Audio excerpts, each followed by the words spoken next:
in the end, it finishes Real Madrid 2, Villarreal. Look at that, Real Madrid's 2 shots on target, ending up in the back of the net, and it gives them 3 points, which puts them now level on points with Barcelona at the top of the table. Barca in action tomorrow against Alaves. So on this game, let's welcome in Luis Garcia. Luis, it's my fault.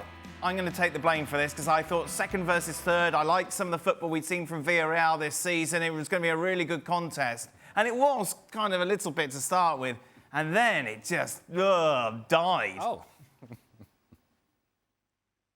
Yeah, exactly. We were expecting Villarreal to make the extra. We were talking at the halftime. They did a good job controlling the game, having the possession at some points, creating a couple of good chances. But in the end, it was Real Madrid in the second half that controlled all the game, every single phase, creating the chances. Not many, but enough to score that fantastic goal from Vini Jr., who found himself alone without anybody close to him. I said, okay, I'm going to try my luck. And it was a fantastic goal. But after that, we haven't seen any reaction at all. I know that Villarreal got 6-7 important players outside because of the injuries.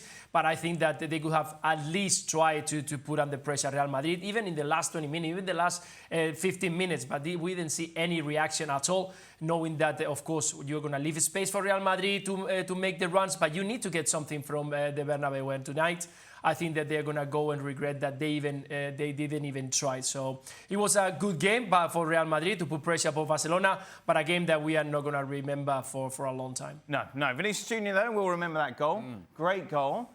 If you were to stir the pot, you would say that he wouldn't be in that position if Kylian Mbappe was on the pitch, and that maybe there's still some work to do to getting those two working together. And when he has variety to his game, he becomes far more dangerous. Now, some would argue, well, look, did you watch the Kiko Femenia, Vini Jr. mismatch today? Yes, absolutely. I'm all for that. I'm not saying take that away from your game if you're Vini Jr., but what I am saying is do the 1v1 and then drift to the inside, and then come back and do the 1v1. And that variety is going to keep defenses sort of guessing as to what is it that you're going to do. And it will make the job and the relationship with Kylian Mbappe a whole lot easier, because when he goes central, then Mbappe can go out wide. Right now, it feels like it's Vini on the left, Mbappe kind of drifting, and there is no real interaction between the two of them. Look, the vibe was very good until that, what looks like a serious injury for Dani Carvajal, and the mood really changed in an instant there. It was really quite somber after that as people started to realise the gravity of that injury. You could see and hear it straight away. Of course, it came right at the end of the game, pretty much in added time. You could see it from the reaction of Carvajal himself, from the reaction of his teammates, the way they gathered around him, the way that he was sort of stretchered off, face in his hands, looking really quite upset.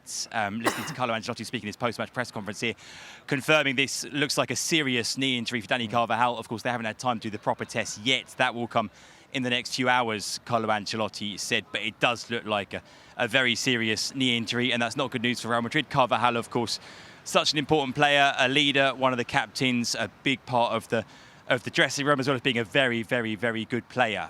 So yeah, like I said, the mood at that point, once everyone realised what had happened to him, was really quite somber. And it's a shame because up to that point, it had been it looked like a very good night for Real Madrid, a convincing win in the end, a fairly straightforward win in what was potentially really quite a tricky game against the third place team in La Liga. So the news was all good up until that injury for Dani Carvajal. Also, one or two concerns about Vinicius Jr., another player substituted with an injury, a shoulder problem.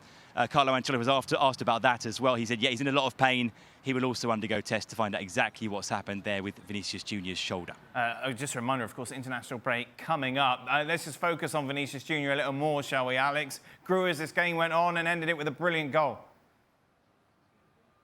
I mean, what a goal that was. It came almost out of nowhere. It's not the kind of goal that we've been used to seeing him score, actually. He tends to be the sort of player, of course, who runs onto the ball, gets in behind defences, finishes from a little bit closer to goal. I can't remember another goal of his exactly like that, hitting it with that kind of power from that kind of distance. Yeah, a sensational goal for him. And I think another piece of evidence that he is sort of back on form after a bit of a slow start to the season by his standards. Yeah, a really, really special goal. And not the best news that after that he then had to go off with that shoulder problem. As I say, we don't know the extent or the severity of that shoulder problem right now. Of course, from a Real Madrid point of view, as you say, international break coming up. So if it isn't anything serious, if it's a relatively minor problem, he might well have time to recover before he's back in action for his club.